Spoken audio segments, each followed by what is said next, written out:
Something struck me from behind, smashing my face into a tree. What? I turned to see 3 more wolves, their eyes seething red like giant spiders. Of course, I thought, cursing myself again for not having studied the manual. Wolves run in packs. The first one jumped, so I sliced. Its yelp was drowned out by the growls of the other 2 as they lunged. I grunted as teeth sank into my left leg and right arm. "Back!" I yelled, blades swishing, chopping sideways. "Back!" My cries were cut off as the first wolf leapt at my back. I turned to face it as the other 2 jumped at me again. Slash, block, bite, outnumbered.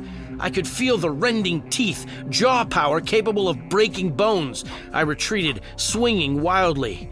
The pack closed. I ran. Lead them away, I thought, dodging trees and hopping rises. Lead them away from the sheep. Get them far enough away before turning to fight. My hyper-healing kicked in, replacing pain with hunger. It wasn't enough. I'd need to rest, to eat. Their snarls were behind me, closing in fast, locked like guided gray missiles. I could see the end of the tree line up ahead. Maybe they'd stop at the wood's edge. Maybe not.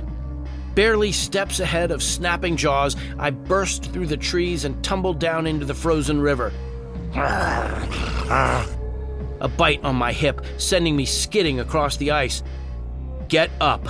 Get across. Get to where?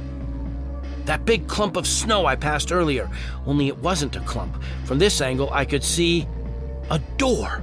Yes, that was a door, right in the middle of those white blocks. What did they call those huts in the far north of my world? Igloos? Whatever. It was my only refuge.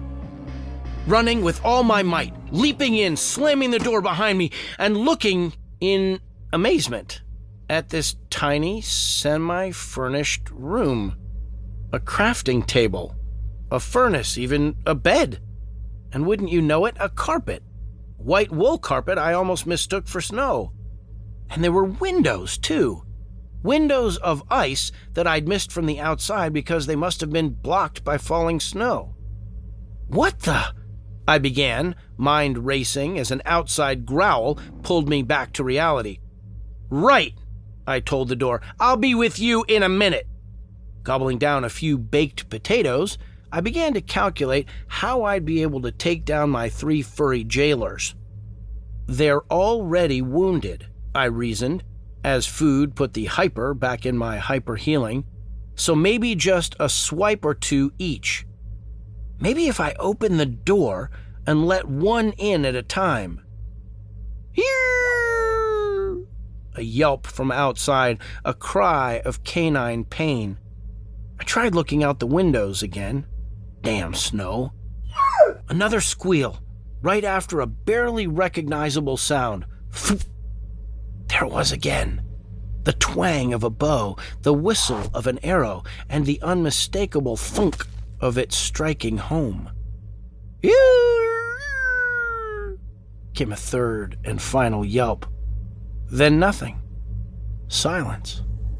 Waiting. Hello? A voice. Not mine.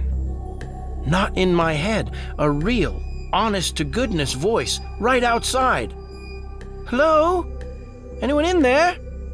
No. Lungs filling, heart drum rolling. No, it can't. I threw open the door, and there she was.